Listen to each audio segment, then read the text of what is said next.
নবী করিম সাল্লাল্লাহু আলাইহি ওয়াসাল্লামকে একবার সাহাবায়ে কেরাম জিজ্ঞাসা করলেন, কিয়ামতের ময়দানে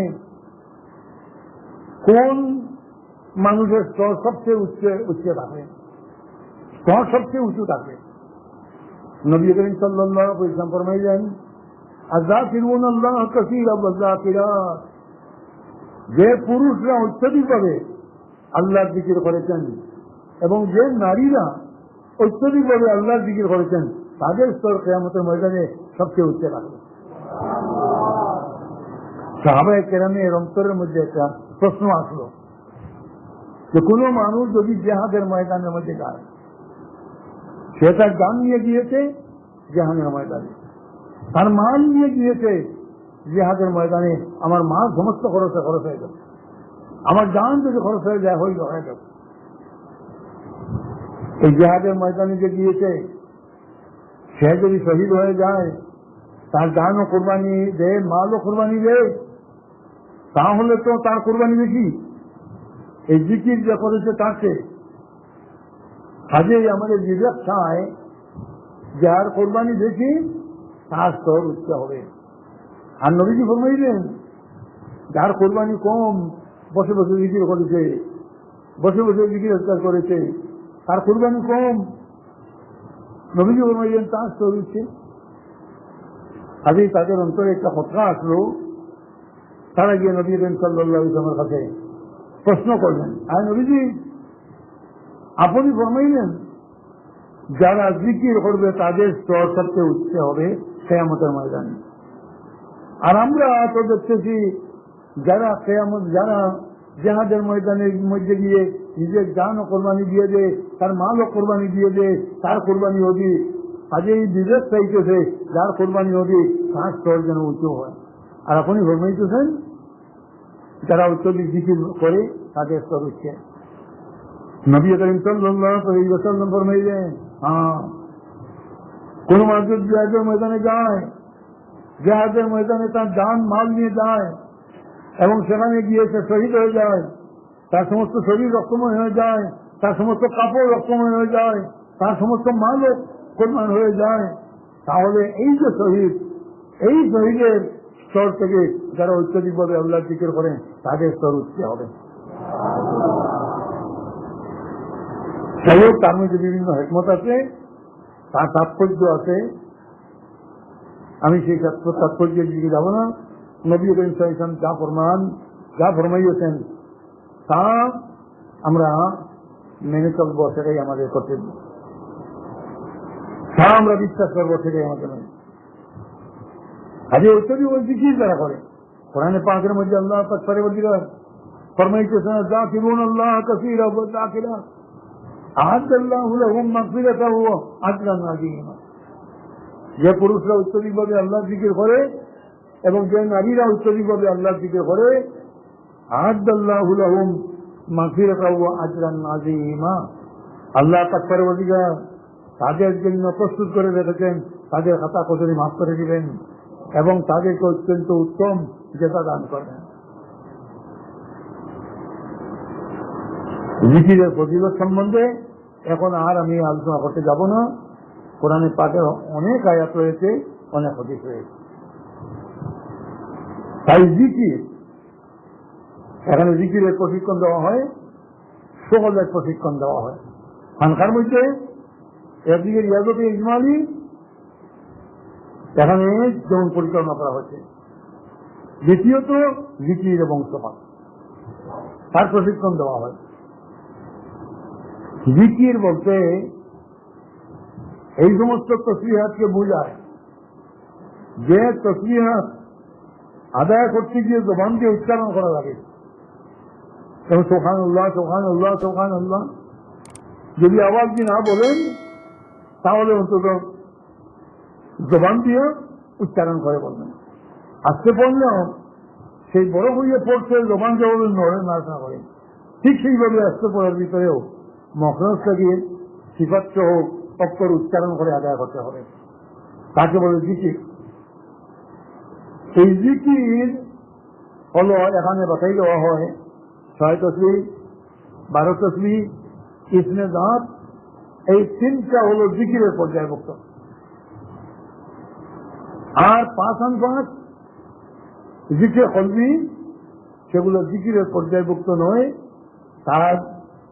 তাকে বলে সকল। সকলের মধ্যে জবান দিয়ে উচ্চারণ নাই। জিকিরের মধ্যে জবান দিয়ে উচ্চারণ যদি না হয় তাহলে জিকির হবে না। আর সকলের মধ্যে জবান দিয়ে যদি উচ্চারণ করা হয় সকল হবে না। সকলের মধ্যে জবান দিয়ে উচ্চারণ নাই, জিকিরের মধ্যে জবান দিয়ে উচ্চারণ। জিকিরের মধ্যে জবান দিয়ে উচ্চারণ না করেন তাহলে কেবলমাত্র জ্ঞান করে রাখেন, হবে না। আর সকলের মধ্যে যদি আপনি কেবলমাত্র জ্ঞান না করে জবান দিয়ে উচ্চারণ করেন তাহলে সকল হবে না। এই জিকিরের ট্রেনিং গ্রহণ করতে হয়। জিকির তো আমরা যে কোনো ভাবে করতে পারি। এই যে আমরা জিকির করতেছি লা ইলাহা ইল্লাল্লাহ, লা ইলাহা ইল্লাল্লাহ, লা ইলাহা ইল্লাল্লাহ, লা ইলাহা ইল্লাল্লাহ, লা ইলাহা ইল্লাল্লাহ, লা ইলাহা ইল্লাল্লাহ। এই জিকির যদি আপনি কোনো প্রশিক্ষণ গ্রহণ না করিয়া করেন তাহলে তার মধ্যে অসীম সোহাব আপনি পাবেন।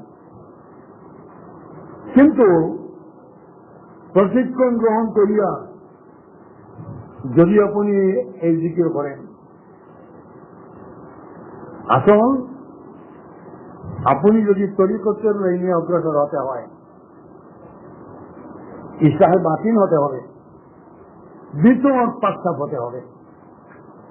এই বিতর যদি পাকসাপ করতে হয় তাহলে যে কোনো ভাবে জিকির করলে যে বিতর পাকসাপ হয়ে যাবে তা নয়। বিতর পাকসাপ করার জন্য সেই ট্রেনিং গ্রহণ করে জিকির করতে হবে। তার জন্য হজরত আলী কারামাল্লাহ ওয়াজহু নবী করিম সাল্লাল্লাহু আলাইহি ওয়াসাল্লামকে নবী সাল্লাল্লাহু কাছে আরজ করেছিলেন, আয় নবীজি, যে জিকিরের এত ফজিলত সেই জিকির আমি কিভাবে করব আমাকে শিখিয়ে দিন। নবী সাল্লাল্লাহু আলাইহি ওয়াসাল্লাম নির্দেশ দিলেন, হে আলী, তুমি দরজা বন্ধ করো, তুমি শোনো, তুমি জিকির করবে লা ইলাহা ইল্লাল্লাহ,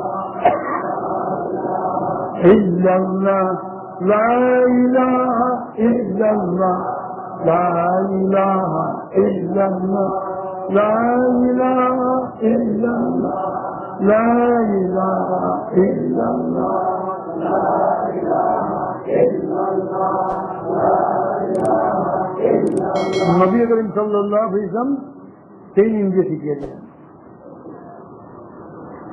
এই ট্রেনিং দেওয়া আজও, এই জিকিরের যে ট্রেনিং দেওয়া হয়, জিকিরের ট্রেনিং সকলের ট্রেনিং, হযরত আলী কারামাল্লাহু ওয়াজহু মজাজ, হযরত খাজা হাসান বসরির মজাজ, হযরত খাজা আব্দুল ওয়াহিদ ইবনে যায়েদ, আব্দুল ওয়াহিদ ইবনে যায়েদের মজাজ, হযরত খাজা ফুদাইল ইবনে ইয়াদের মজাজ, হযরত খাজা সুলতান ইব্রাহিম আদম বলভি। এইভাবে তোমার যে ট্রেনিং দিয়া হযরত আলী যে নবীজি ট্রেনিং যে শিখিয়ে দিয়েছিলেন, এই ট্রেনিং দেওয়ার কথা আজও তরিকায় চিশতিয়া এবং তরিকায় কাদেরিয়ার মধ্যে আছে। হযরত আলীর থেকে 2 তরিকা, আর হযরত আবু বকর সিদ্দিক থেকে 2 তরিকা, প্রসিদ্ধ যে 4 তরিকা তার কথা বলছি। বাকি তরিকা আছে, সেগুলো সম্বন্ধে আমি আর বলতে যাচ্ছি না। তরিকায় সোহরবর্দিয়া, তরিকায় নকশবন্দিয়া, হযরত আবু বকর সিদ্দিক থেকে, এবং তরিকায় কাদেরিয়া, তরিকায় চিশতিয়া, এই 2 তরিকা হযরত আলী কারামাল্লাহু ওয়াজহু থেকে। এখানে এই 2 তরিকার মধ্যে জিকির জারি আছে, আবার যে জিকির আছে, আর বাকি নকশবন্দিয়া তরিকা, সোহরবর্দিয়া তরিকা, এই 2 তরিকার মধ্যে কিন্তু আওয়াজ দিয়ে জিকির নয়। আমরা 4 তরিকার মধ্যে বয়স নিয়ে থাকি, তারই তরিকার আউলিয়া কেরামের সঙ্গে আপনার এই বয়সের সঙ্গে সঙ্গে সম্পর্ক হয়ে যাবে এবং তারই তরিকার বয়স নেওয়া হয়, যদিও তবুও এক তরিকার মাধ্যমে আমরা পরিচালনা করে থাকি। উপর দিকে যখন যাবে তখন যে তারই তরিকা আপনার সম্মুখে পরিষ্কার হয়ে যাবে। মোরাকাবার মধ্যে চাইল তরিকা, তারই তরিকার মোরাকাবা আপনি পেয়ে যাবেন।